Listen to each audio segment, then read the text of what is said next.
down, yeah. I've been feeling so, I've been down, yeah. I've been feeling so, I've been feeling so, I've been.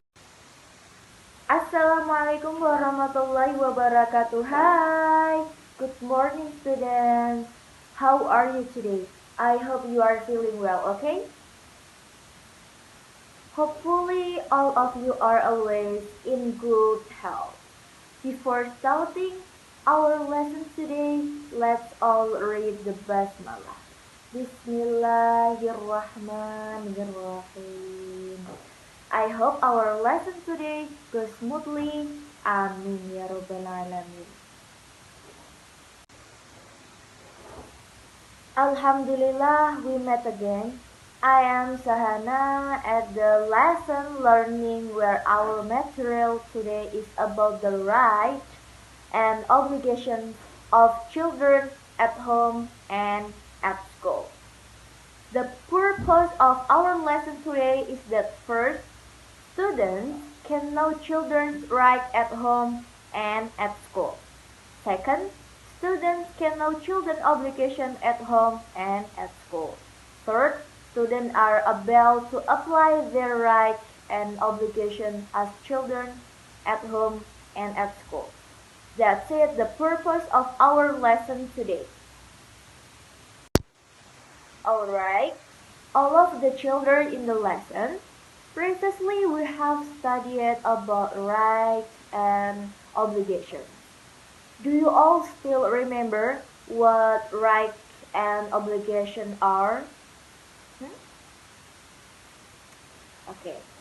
So, while obligation is something that must be carried out with full responsibility if the obligation has been fulfilled, so new humans are allowed to claim their right. So, today we will discuss the right and obligation of children at home and at school. Okay, children, now we will look at the example of children's rights at home. What are examples of children's rights at home? Does anyone know that right?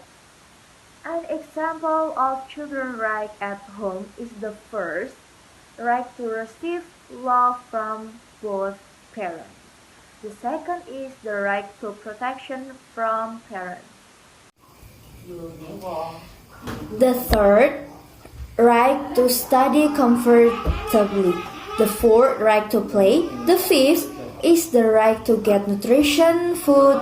The sixth is the right to health. The seventh is right to rest. Here are some examples of children's rights at home.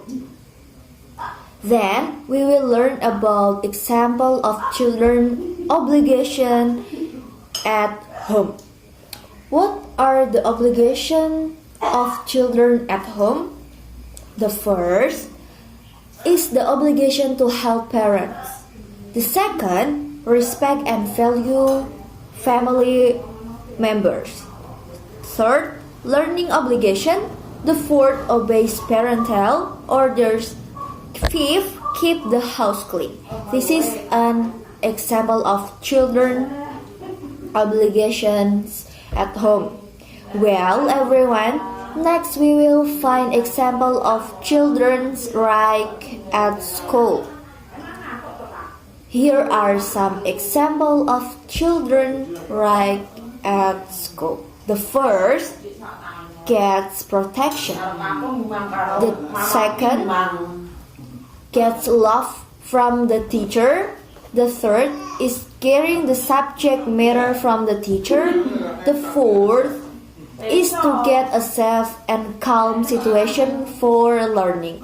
This is the right of the child in the next school. Example of children obligation at school. What are the obligation of children at school? Do you know that? Okay, the first, must obey the rules that exist in school. Second is respecting teachers and fellow friends. The third is keeping the school clean. The fourth, study hard. The fifth, be polite. This is an example of the obligations of children at school, responsibilities of children at home and at school. So we can conclude that the right and obligation must be carried out in a balanced way. If someone wants his right to be fulfilled, then he must do his obligations first. As an example, if we want our house to be clean, then we have to keep the house clean. If we want to be respected by others, then we have to respect and respecting others too. That's it, an example of a balanced implementation of rights and obligations. Okay, well, students, this is the explanation of our material today.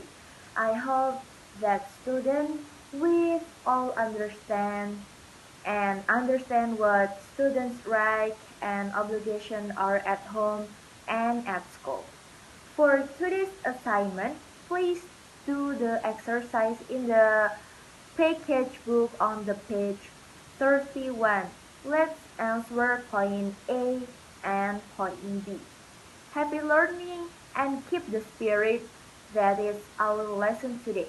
Let's end it together by reading Hamdalah. Alhamdulillahirabbil alamin. Okay, see you. Wassalamualaikum warahmatullahi wabarakatuh. Bye.